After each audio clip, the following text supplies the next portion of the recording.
For Good Friday, we're going to make hot cross buns. They're a tradition that went back to the 12th century when story has it that an Anglican monk made these buns. What we're going to think about as we make them is the stories of Good Friday, and especially of, on this day, the story of Jesus' crucifixion and death and burial. So the cross on the buns for us will represent the cross on which Jesus was killed. But it's a sweet bun, and it's full of flavor and has sugar. It's an enriched bun, so not something simple, but more of a feasting food. And I think that's part of the paradox of Good Friday. Why do we call this day good? Well, we call it good because even though horrible events happened on this day, there are events that opened us to the resurrection. It opened us to God's kingdom. Because what we see when Jesus dies on the cross is that all of our tendency to blame others for the problems of our world, our need for there to be some other to blame and to punish, and if we only cast out that bad person, then everything will be better. Well, this day opens our eyes to the falsehood of that, because we see in Jesus the innocent being crucified, and that destroying the innocent for the sake of our peace does not work. What we have also is this sense of goodness because Jesus shows incredible love by dying for us, by dying for the whole creation. Jesus shows not a path of retaliation, but a path of nonviolence and acceptance of the struggle, the sin of the world being placed on him. And I think the sin that we see here is just that fear of protection of self, that power of empire, that trust in violence, all that gets placed on Jesus, and Jesus wins. The goodness of this day comes when we know that God raises him from the dead on Easter morning as a sign, as a reminder that God provides life. God brings goodness out of bad things. We don't have to go about protecting ourselves. We don't have to go about trying to find someone who's worse than us to help us feel better about ourselves, or when we look more righteous because that person certainly is not righteous. None of that matters. What matters for us is God's incredible love for each of us, and God's sacrificing sense of giving us love coming just out of God's being and not demanding anything from us in return. So these buns, they're sweet, they're celebratory, even as they carry the mark of the cross that, of course, is a terrifying and a sad mark, a way that we remember Jesus' death, but also we remember Jesus' resurrection. So in my saucepan, I have 2.5 tablespoons of flour and a 1/2 cup of heated, just slightly warmed milk. And I'm going to whisk that all together so all the flour gets incorporated and that's nice and smooth. I'm going to ask you don't look too closely at my nice glass countertop stove top. I know my mom would freak out that there's some water drops and not perfectly clear and nice. So sorry, Mom. I'll try to clean it in time for you to see, but as long as it's clean and not full of germs is really what I'm going for. We're going to get this to be nice and smooth, and then you're going to keep whisking it over medium heat until it's thickened into a runny paste. And then you're going to put plastic wrap over it so it doesn't form a skin and let it cool a bit. For our hot cross buns, we're going to be adding dried fruit and some peel. When we add the dried fruit and prepare it, I think about these beautiful, I'm using some dried cranberries, but you could use raisins or whatever, but I'm using cranberries and they're just such a beautiful dark red ruby color. That makes me think about how in this sacred story of Jesus' arrest and his trial, they talk about Jesus as a king, and he's up in front of like the religious powers and especially the political powers and the political powers of the empire.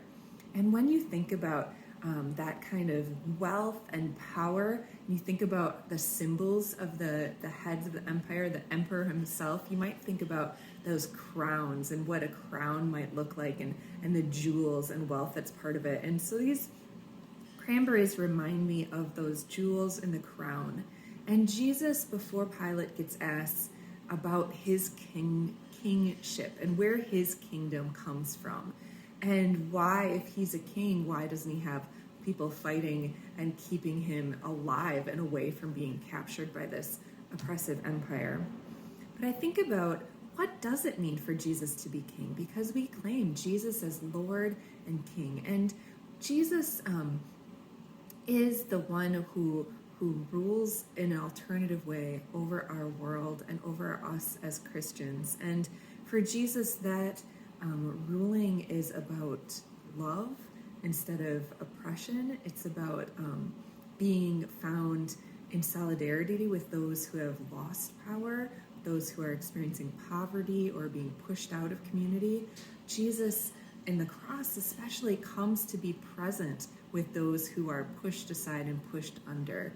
And how different that is from that image of a king, splendid in jewels, who's going to be as separated as possible from anyone who does not have that kind of power or value in society.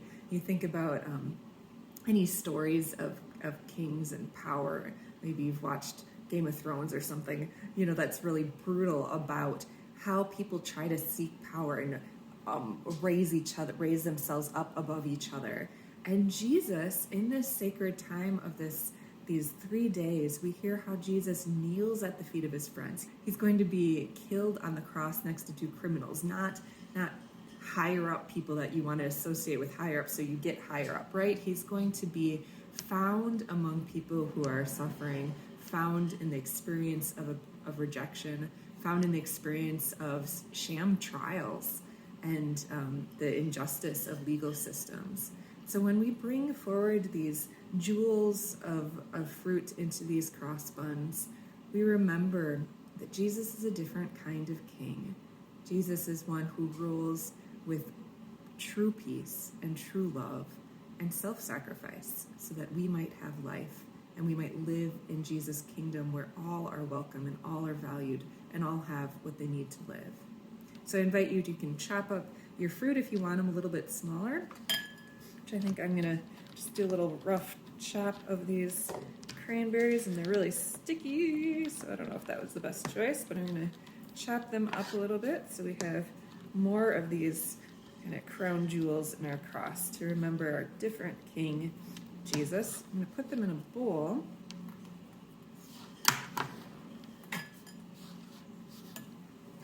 And I'm gonna grate my orange, so get some of that nice zest. So that's all the colored part of your fruit. If that's an orange or a lemon, whatever kind of fruit you were able to find. You should be able to smell that wonderful citrus smell. So these buns are a spiced bread, and they're fragrant because they have this great citrus in them. And as you're getting this citrus and starting to smell it, I want you to think about the end of our Good Friday reading, which talks about Jesus' dead body being taken down from the cross and laid in a tomb. Now, depending on which gospel you're reading, you're going to hear a little bit different telling of what happens. For our service, we read from the Gospel of John today for Good Friday. And we read in that gospel how Joseph of Arimathea and Nicodemus took Jesus' body down from the cross and laid it in the tomb. And in this story, we hear that the men bring aloes and ointment and cloth to wrap Jesus' body and lay him in the tomb. In our Mark Gospel, which is what we read for Palm Passion Sunday, and what we'll be reading again for Easter, we hear about the women coming to the tomb with spices to prepare Jesus' body. And think about those smells, those good smells the women or the men are carrying to wrap the body of their beloved teacher in, and how that would maybe ground them in the love they experience, the ministry they experience, all that Jesus did. This kind of fresh scent, as I can smell my orange and my cranberries really well now, that fresh scent of life and celebration, those good times that they shared together. I'm soaking my cranberries in some orange juice just to get a little bit more great orange flavor. And then what you're going to do is measure out spices. So we have cinnamon, allspice, cloves, and nutmeg all together here. And As you mix those spices, think about how spices served as part of the embalming, the preparing bodies to be laid to rest, and how those faithful women and men carried these scented things, these spices, these ways of honoring their loved one in death. And they brought them out to Jesus' body. And just everything that must have been for them, maybe the grief and the fear that came with such a violent death, and the love of the relationship that they had shared with Jesus. So in your bowl, you're going to have 4 cups of flour, and then you're going to have your yeast. A little bit of your sugar should be dissolved together. It's been a little bit since I started mine, so my yeast is super awake. It is ready to rise. So I'm going to pour that into my bun mix here.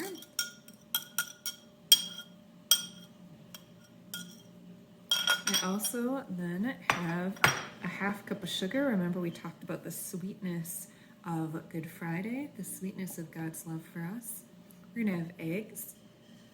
And eggs at Easter are just a symbol of new life, and how during this season we celebrate new life in Christ. And then we're going to have a number of spices. As I said, these spices symbolize all the spices, the scents that were brought forward for Jesus' burial. I'm going to put in a teaspoon of salt. And I think of salt on Good Friday. I remember the women who stayed, Jesus' disciple women who stay at the cross and watch him die, who hold vigil with him for those long, agonizing hours, and the tears that they shed for the love they had for their teacher. I'm going to add that paste that cooled, the flour and milk paste that we had over the stovetop, and that's going to help have a very fluffy texture. So you can see I have all my ingredients, including butter and peel. It smells wonderful. It's going to be kneaded together and then allowed to rise. So my buns have been rising, and I'm almost ready to get them in the oven.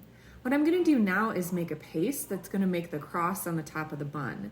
Some people use frosting to make a cross shape, or some people even cut into their bread to make a cross, but I think this will be kind of a fun way to do it. So what we're going to need is a 1/2 cup of flour and 2 tablespoons of powdered sugar, and you're just going to whisk that together till that's all incorporated well. And then you're going to slowly add in some water, and the water is going to make it a paste so that we can use it to draw on our buns.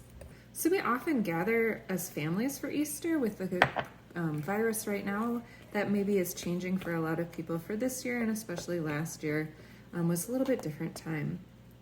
But I think when we gather as families, a lot of times we're afraid to talk about controversial things or things that might be really emotional. And one of those things is death.